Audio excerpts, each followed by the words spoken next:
Studios, it's the Meade Truth, the conversation with Mark and Steve. We are having a great time tonight. We're gonna play a little loose tonight, but we want to talk again about some more about the polls that we started talking about last week, and we also want to talk a little bit about, well, there was a verdict, a big verdict that happened last night, yesterday. Guilty. 3 counts, guilty for Hunter Biden. We want to talk a little bit about what do we think that, and what is our opinion on what that's going to mean for the upcoming election. I really don't think it's going to be a lot of change. I think most people had already made up their mind that we felt like Hunter Biden was guilty of those things. Yeah. The justice system played out. He's guilty. Now we have to see, do we think that President Biden, his father, will pardon him on these charges, or I think he's going to let it. I don't think you'll see any move. I think really and truly the sentencing is going to be a little bit later. Yeah, I think the sentencing is going to come down. He's going to get probation or a fine and probation. I mean, yeah, come on, let's. I mean, he checked the box on the form, and it was basically a. It was basically a he lied. Yeah. Right, by checking the box, and that's okay. It's not okay that he lied. He shouldn't lie on those forms. But it doesn't help when your dad goes to talk about gun control. Yeah, and then on the same day. Yeah. So gun controls they work so well. I mean, so well that the ones that we already have, his son just checked the box to get his gun. That is hilarious, though. I mean, because I didn't even put that thought out there until you said that, and I was like, man, it is an interesting point of view. But really and truly, I mean, because I've been looking at this through the prism of Trump just had his verdict come down, 34 counts. Yeah. The structure that they had to go through to make charges. Yep. To even be able to charge him with something. Yep. Was hilarious, and nobody on either side complained about whether or not these are real charges with Hunter. Yep. So these 3 charges are real.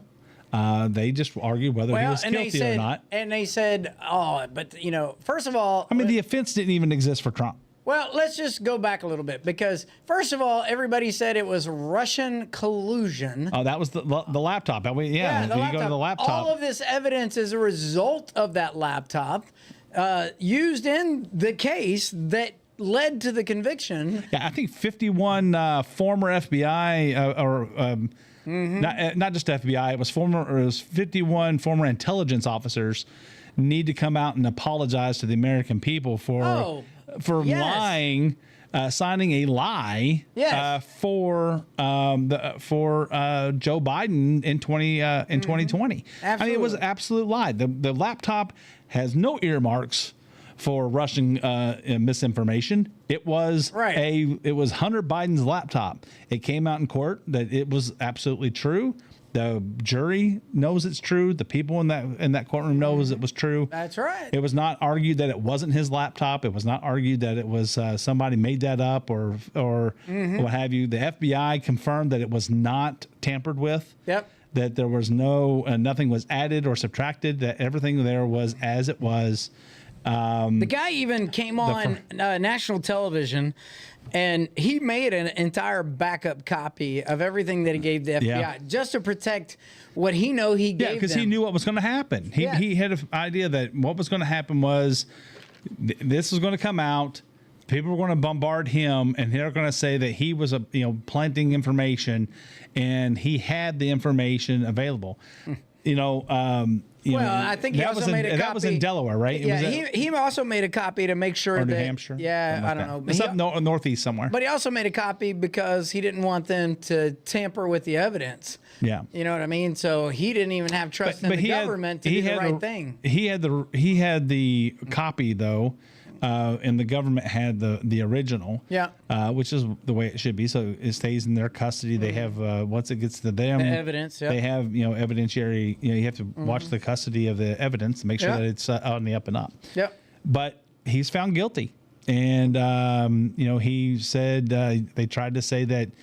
Well, he had been doing drugs before, but he wasn't doing drugs at the moment that he checked the box. And that's not the intent of that box. Yeah. That box was meant to say, hey, are you a drug user at this time of your life? Not at this moment, but in this time. Are you using drugs? Are you addicted to drugs? Yeah. Yes or no? I loved how they got that. And then he said, no. But the funny thing is if you listened closely to the case, the fact that he wrote in his book that he went to 7-Eleven to get high all the time, and he listed dates and times when he would go to 7-Eleven. He told on himself. In the book, when they said, the defense tried to say that he wasn't going to get drugs on that particular day. He didn't begin doing drugs until after he bought the gun. He was doing drugs up before, but they stopped doing drugs, bought the gun, started doing drugs. But they had the book where he self-admittedly said that he was going to 7-Eleven frequently, and gave the dates and gave dates and time. Which countered the defense's argument. I mean, it's like even more. You can't even step on it any harder than that. Even more. They tried to make the argument that he said that he was. There was a text that he said he was buying drugs or something like that. Yeah. And they were saying that he didn't want his significant other or his sister-in-law or whatever to know where he was at really. Right. So he made up a lie that he was actually buying drugs.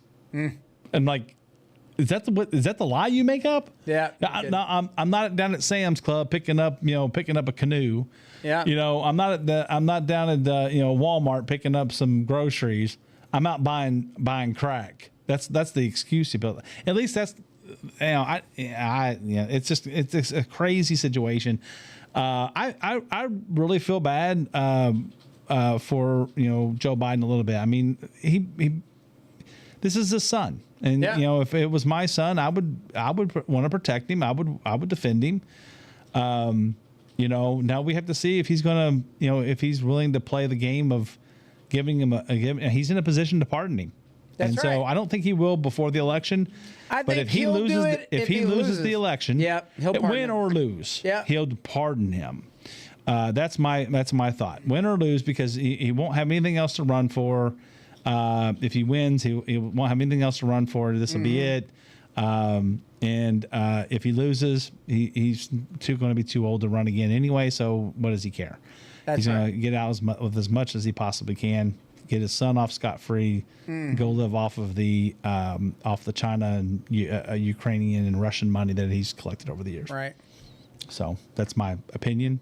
I have no evidence in my hands. I wish I did, but I think there's plenty on the laptop that's pointing us in that direction. Yeah, you are. Anyway. All right. So we had some primaries yesterday. Ohio had a primary and the special election. Of course, no real surprise that Donald Trump won the Ohio primary. But there has been some talk about what happened in the 6th district. You and I were talking about that a little earlier. That you saw some people, some pundits on TV talking about what does this mean if the Republican in the 6th district didn't get as many votes as they thought that he would get, or and it's like this: he won. Yeah. Right. The Republicans did not come out in force during this primary election because Donald Trump was already going to win. Yeah. And so that tempered some of the enthusiasm for getting out and voting for Republicans. I will guarantee that come November there will be a huge turnout swing. And as far as I can guarantee it, I'm just going to say that it's a presidential election. Donald Trump will be running against Biden, and the Republican base and will come out in force for Donald Trump, and it will carry a lot of weight for other Republicans. So I'm not going to worry about that too much. It's not indicative of to me. It's not indicative of any move to the left or what have you. It is simply that you're in a special election during a primary, when in a primary that's already been basically it's already been completed. The candidates for November are set. There's not going to be a lot going on. Whether or not Joe Biden makes it there or not, we don't. Well, that's more to come on that, because right. There's a lot more talk about them. The Democrats want to replace him on the ballot, and so that's going to be interesting coming up in their convention. Sure. It's definitely going to be interesting in states where, there's already talk that Joe Biden may not even be on the Ohio general election ballot. And that's because the Democratic Party is waiting until after the deadline to have their convention. And you're not officially the candidate until after the convention. Yeah. Primary has nothing to do. The primary really has nothing to do with the general election. It's electing electors to go to the convention to vote for you to be the nominee that will then be on the ballot in November. And so, that's going to be interesting, because I was talking to one of my brother-in-laws up there in Ohio, and they're not happy that a lot of people in Ohio are not happy that they're going to try to make an accommodation for Joe Biden to be on the ballot. Now, to me, that doesn't bother me. I don't want to win because Joe Biden didn't even have a chance. I don't think Joe Biden's going to win Ohio. Yeah, I think Donald Trump's going to win Ohio fairly easily. And I really hope he does. But I hope that he gets out. But that's if everybody comes out and votes the way that we think so. Right now, people are ready to go vote. There are people right now lining up to go vote for Donald Trump. And if the Democratic Party has to make a change for that ballot, that may throw a wrench into the whole thing with Joe Biden versus another candidate, because right now they're trying to make accommodation for Joe Biden. Yep. But will they make an accommodation for another candidate? And I don't know that they will. But who knows? We'll see. They have to change their law or give some sort of special dispensation for the Democratic Party this time. So, and this is what's that word again you just used? Dispensation. Dispensation. I got to look that up. Dispensation. It's based on the word dispense. Like I'm going to dispense something. So I'm going to give you a general state or order of things, system of revealed commands and promises regulating human affairs. Bless Excuse you. me. That made me sneeze. I'm allergic to this word. A particular arrangement or provision, especially of providence or nature. Yeah. Wow, interesting. So, That's 4 syllables, Mark. it's a big word. Sorry. That's all right. I know we're supposed to use smaller words, but I like them big words too sometimes. I like big words. But anyway, it's we. Do you remember when what's his name used to be on Fox, and he always had a word that he would throw out there before he got fired because he was sexist or whatever? But who was that? That was. I can't even remember his name. I will have to look it up. I know what you're talking about, though. Yeah. Yeah. So, but so that's what I mean. I think Ohio's going to be fine. I'm not too worried about that. I think that people are. I mean, the national polls are pulling more and more towards Trump right now. I know it's very early. I know it's very, very early. But if you go back to, I like using Real Clear Politics data. 270 to win is pretty good too. I'll even peruse over to 538. And so the. But if you look on Real Clear Politics right now, they've got without the toss-ups. I'm sorry, with including toss-ups, you've got Trump's already got 219 electoral votes, basically in the likely or above category. Biden's got 202. Now, something interesting that's happened this week, this last week and a half, is Virginia's come into play. So Virginia was not in play at all the last couple of elections. Now, 2016, it was close because Trump had made a lot of that stayed tight. It didn't get called until until after midnight, I think, on election night. But right now, it's showing tied. There have been 2 polls back to back over the last 30 days, and both are tied. One by Roanoke College. Of 711 likely voters, 42% to 42%. It's a dead tie on at 45%. On the national. On the national, yeah. So the national. No, on Virginia, it's a dead tie, 45 and 45 from. On the average. Yeah, on the average. Yeah, 270. You know, usually you get like 44.89%. Yeah, because they're looking at they've taken the 42 and the 48. Yeah, they don't do anything from once you get new polls, they start dropping off polls that are more than 6 months old. This is 45. This is a dead tie, 45 and 45. But still, that's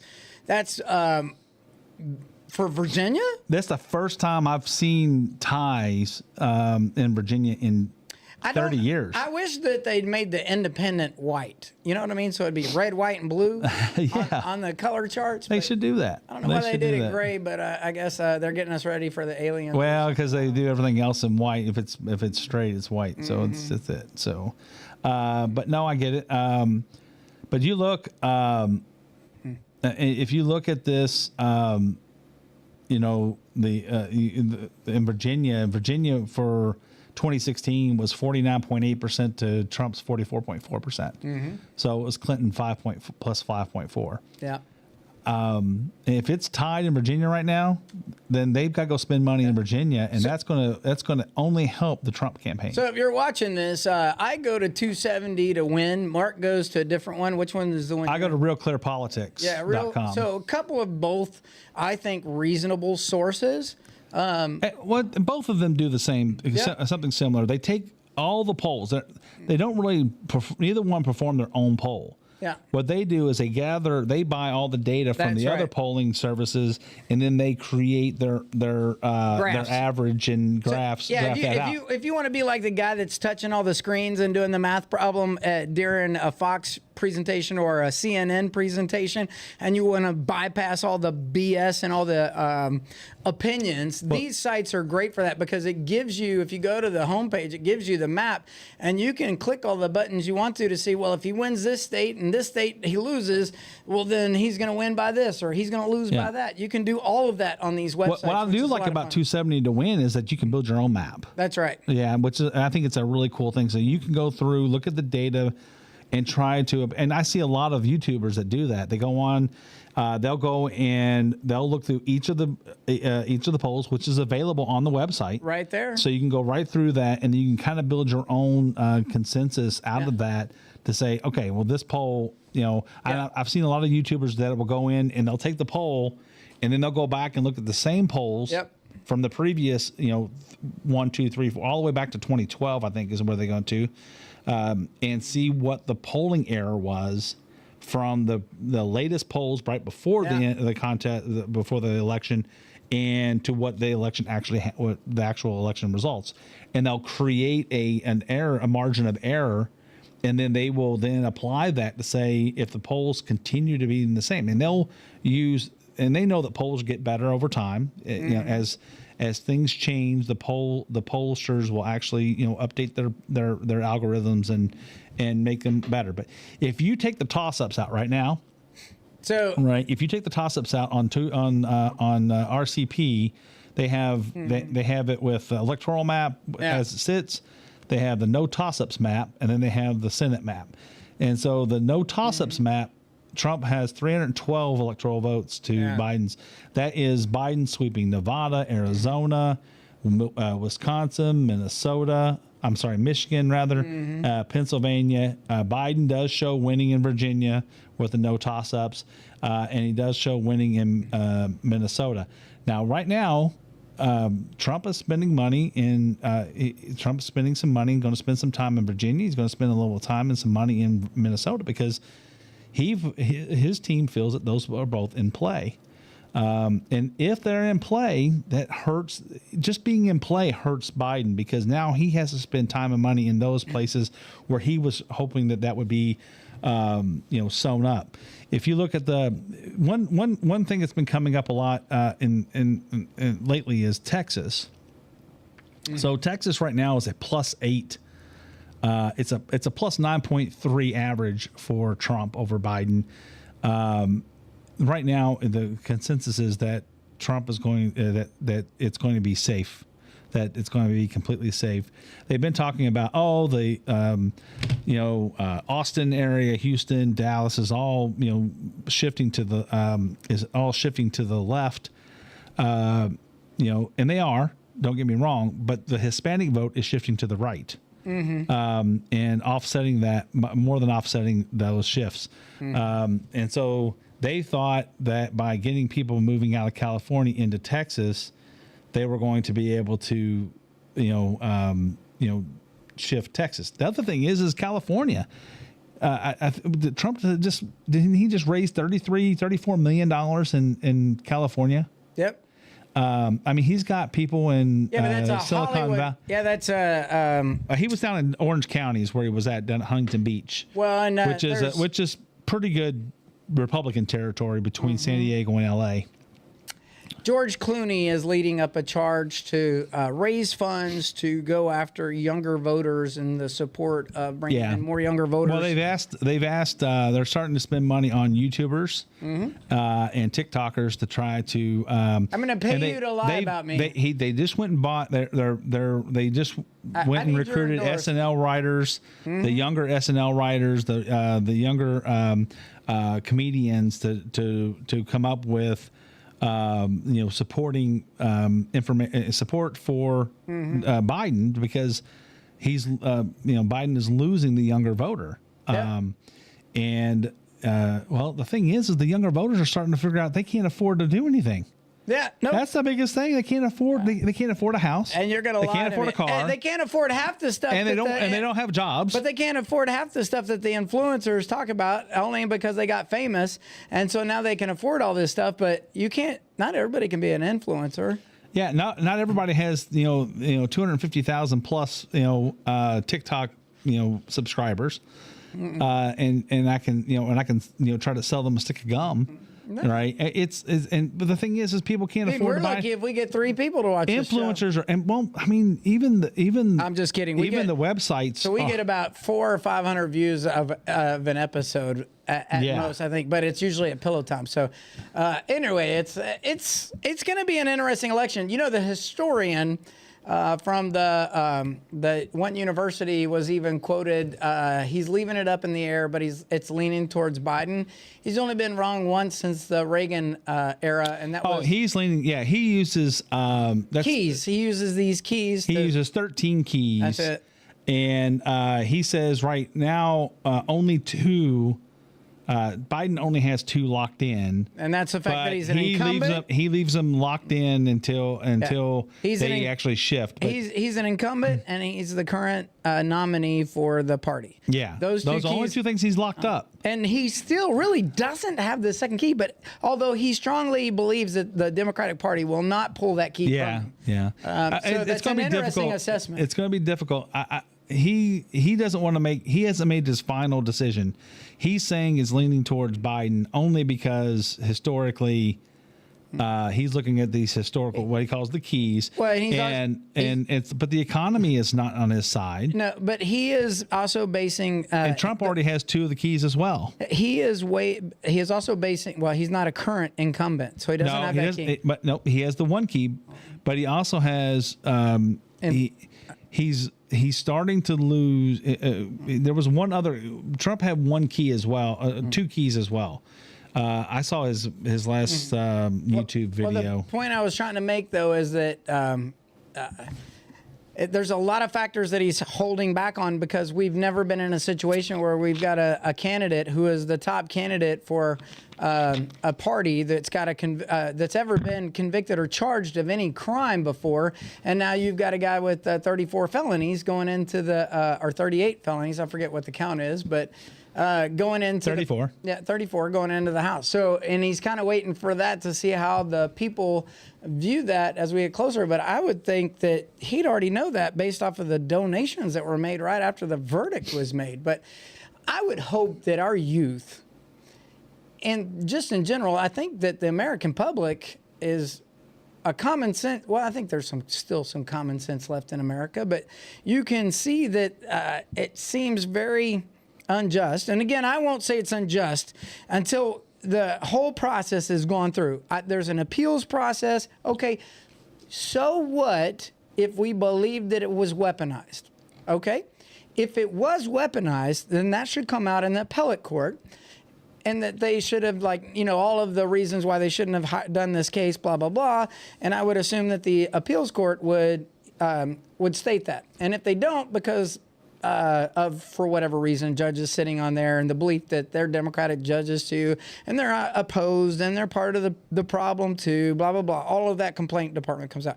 Ultimately, the Supreme Court for the state of New York would have to hear this, and then the Supreme Court of the United States would have to see this as a precedent. Obviously, they're all anxiously awaiting to see the process go through its due process and that Donald Trump get due process of the law. We can all probably claim that it was a little weird, to say the least. But at the end of the day, I think we all stand by waiting for due process to happen. So I'm not going to bash it yet. Because this is why I believe that our judicial system is set up the way it is. You may weaponize it at the executive branch, but the other courts you do not control. The appellate court and the Supreme Courts of the states, and you do not control the Supreme Court of the United States. They do locally, they have control in the state. They have spotted control, right? They have control like this judge feels this way, this judge feels that way. But once you move up the chain and get it out to the districts, you're out. It's going to be done. Yeah. So right. I don't think the federal appeals court is going to uphold this. What I think would be interesting to find out though is what is the process for which, if it goes to an appeals court and a judge just disagrees completely and says this case is a hoax, whatever, blah, blah, blah, what everybody wants to hear, right? Yeah. It says it's a hoax, this is not legal, and what is the punishment to go back to those courts or nothing. Nothing, right? It goes on their judicial review. So if they want to be selected for higher judgeships or what have you, it'll be against their but the people are going to vote for whoever they're going to vote for. Bragg is an elected official, right? Mm-hmm. Is he elected? Yeah, he's elected, right? Yep. And so he's so is the prosecutor. That's what I'm talking about. The prosecutor. He's Bragg is the prosecutor, right? Mm-hmm. So he there was somebody that was on his team that was actually came from the DOJ. Mm-hmm. Remember they were asking in Congress, we would like to see the records of your communications. Yeah. I will get with my team and they will get with you. Yeah. We've already got with your team. Where are the records? You know what I mean? Yeah. Whatever. People think that the Republicans are putting on a show up there just to get elected, but they're serious. They're trying to hold. There's some things, yes, but most of the things that they want to know because Congress we can't keep this from happening. Congress. There's three happening. branches of government for a reason. But what I don't feel lately is strong enough is Congress has not proven that they have any teeth to hold anybody accountable. If there's three branches of government, right? One is executive, judicial, and congressional. Yeah. I got it. Congress makes laws. Judicial enforces the laws, right? And then the executive branch is supposed to provide for the common defense and safety of every American citizen in the United States. Yep. They run the country. They give their budget. They're the executive. They execute the laws. They execute the laws, and they don't make up their own laws, which that's what we feel like has been happening. Well, that's another show. So completely another show.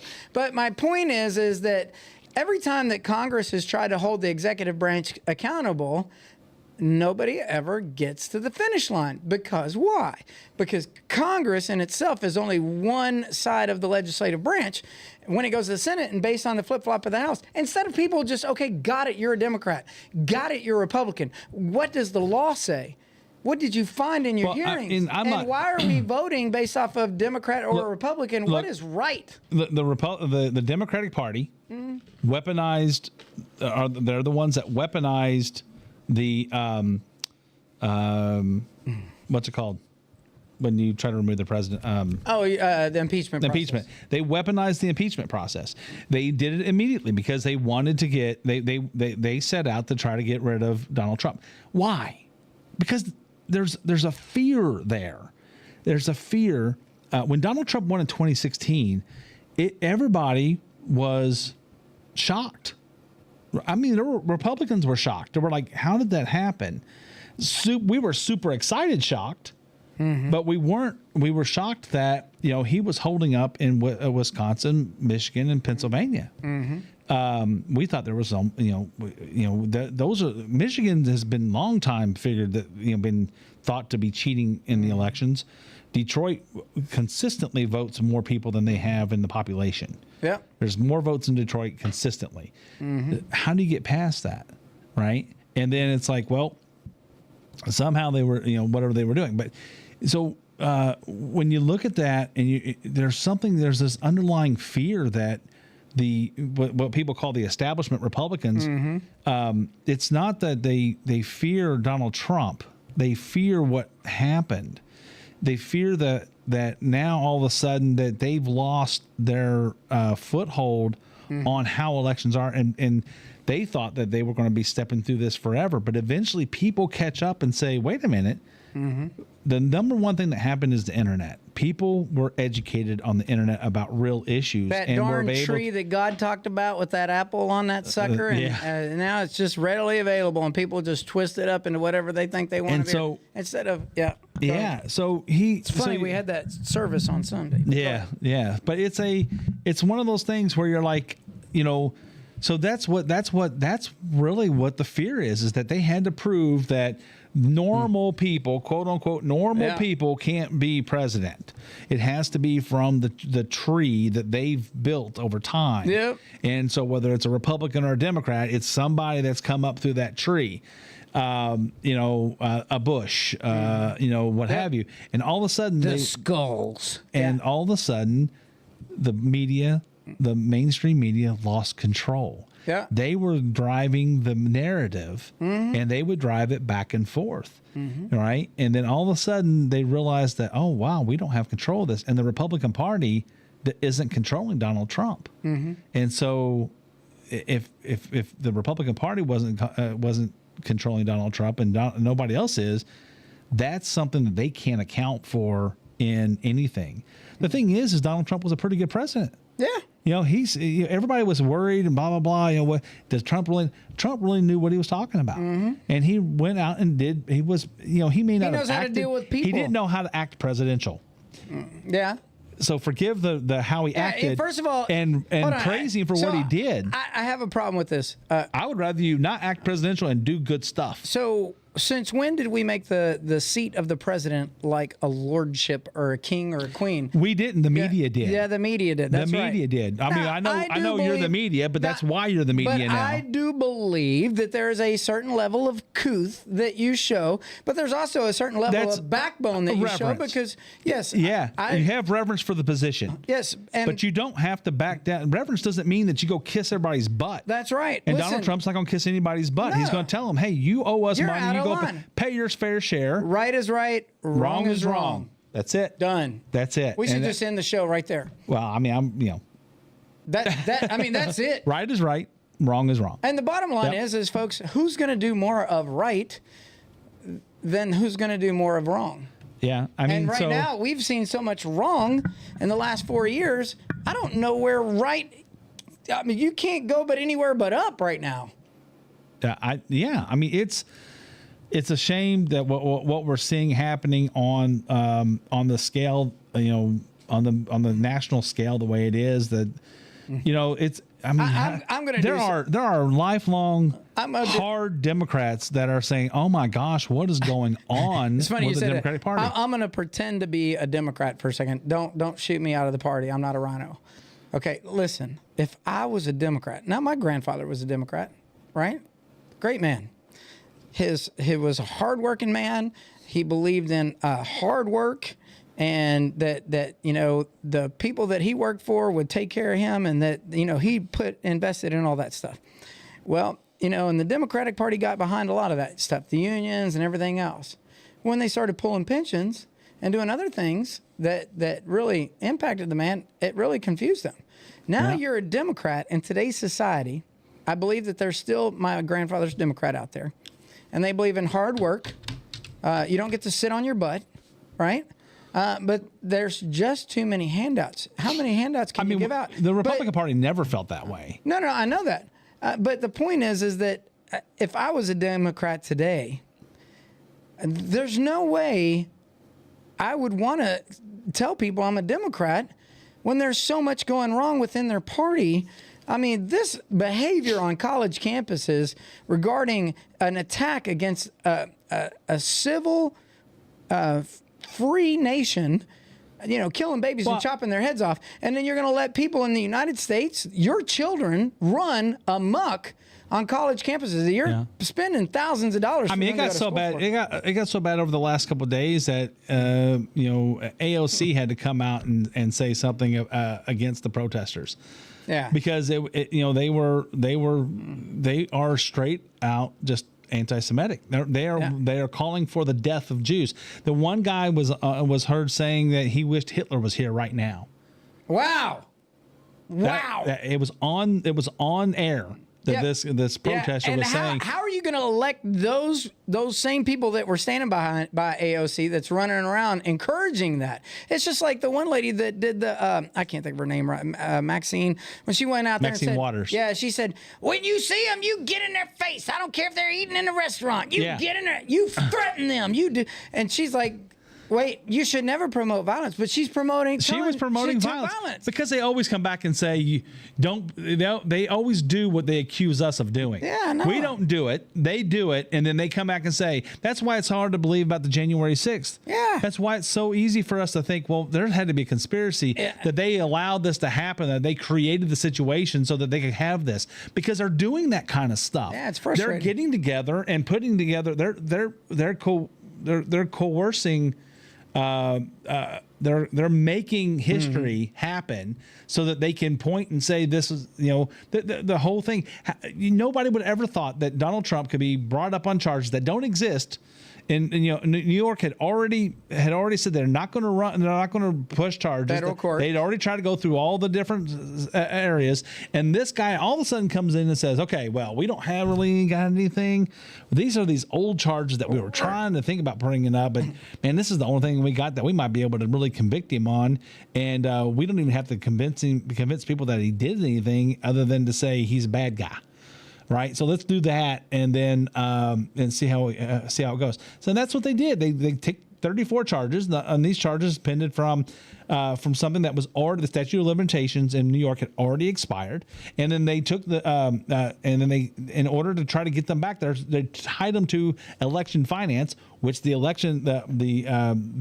former director of the FEC said, no, these are not violations. You don't put those things down as election. But that person didn't get to testify.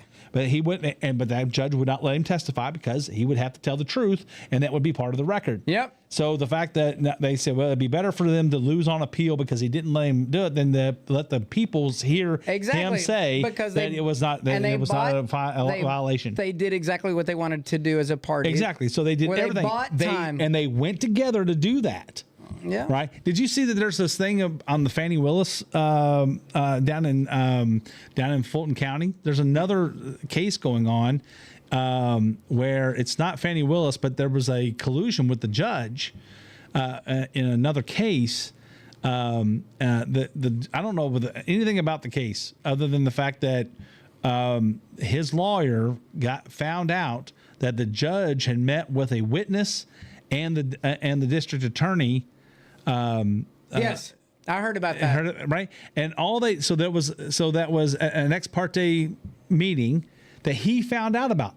and he went to jail. The judge who was guilty, who did this, put that man in jail because he wouldn't say how he found out. Right? They're accusing, they're trying to put it out there that he illegally wiretapped them or something to find out that somebody told him is what happened. Yep. Right. And he's not going to tell him who told him because he doesn't have to, because everything they're doing is protected under attorney-client privilege. It's part of the work. Yeah. Right.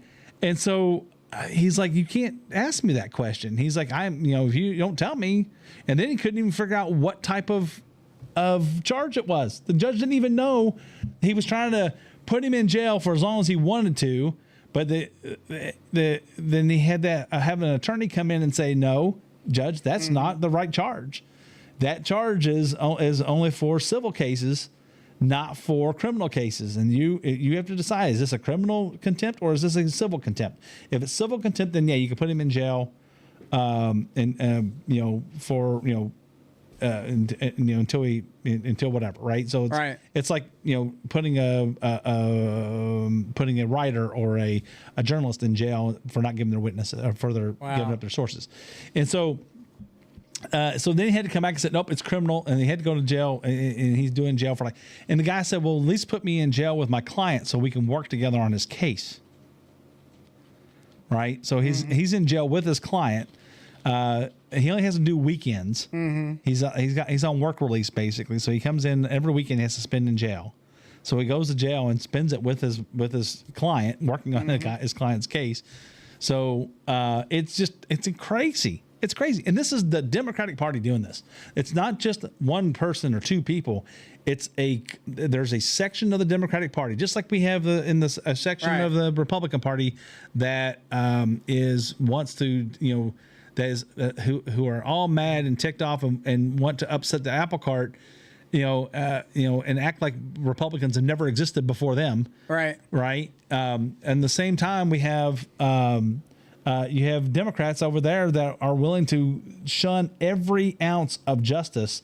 They're willing to burn down the House to make sure they get their people in power. And that's the communist method. That's the socialist method. That's why we believe that the Democratic Party are socialist. Yeah. Because this is how socialism and fascism actually acts.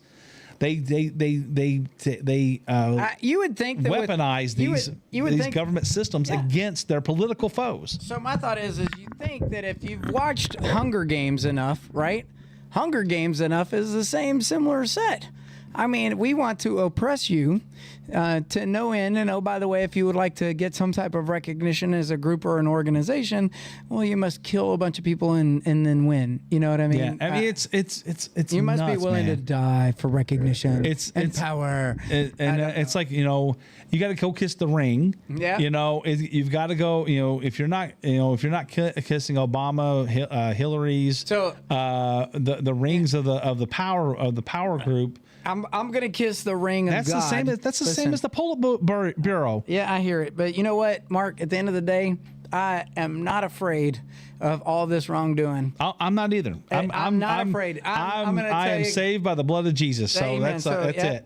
And then every time that we make awareness to everybody out there, I would tell you that we have strong convictions, knowing that no matter all this wrongdoing, we'll point it out. I mean, you probably see it in the news, but you got to do some more research than just the quick flashes on the news and taking that. You got to get into the weeds of some things. And sometimes that's what Mark and I like to try to do on this show is the weeds so we can educate you. But let me tell you, I'm almost beyond educating people. I am getting mad. Yeah, no, I get it. But that's why I'm pulling it back, because I could hear your tone. Listen, folks, it can eat you up. But the one thing that you got to do is give that to God.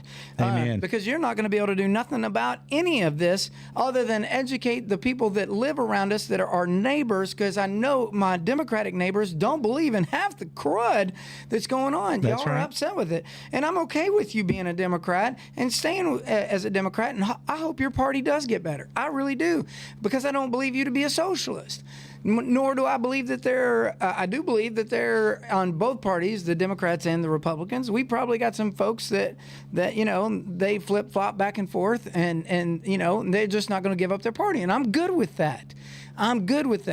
But what I'm going to ask everybody to do is take your Bible out, take a look at it, and ask yourself, is this right? That's right. Now, you're not going to get a perfect person because there isn't a perfect person walking on this planet. Nope, you're not going to get a perfect person, and nobody's going to have a perfect opinion. Nope. But what we can do is show up at the polls and represent that voice instead of just complaining about it. Yep. You got to show up. This 13%. Go work for candidates. Yeah, or even just show up. Look, open door.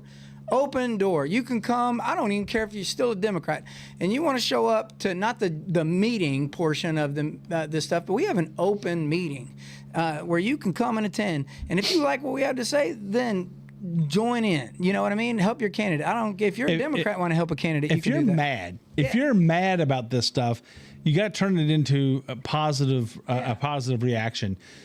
We don't need civil war. That's right. What we need is people to care enough to say, "All right, I'm going to give up my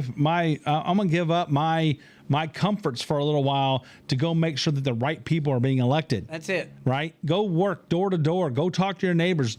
Drag them to your house and have a meeting. You don't have to come to the Republican Party meeting, which is Monday, by the way.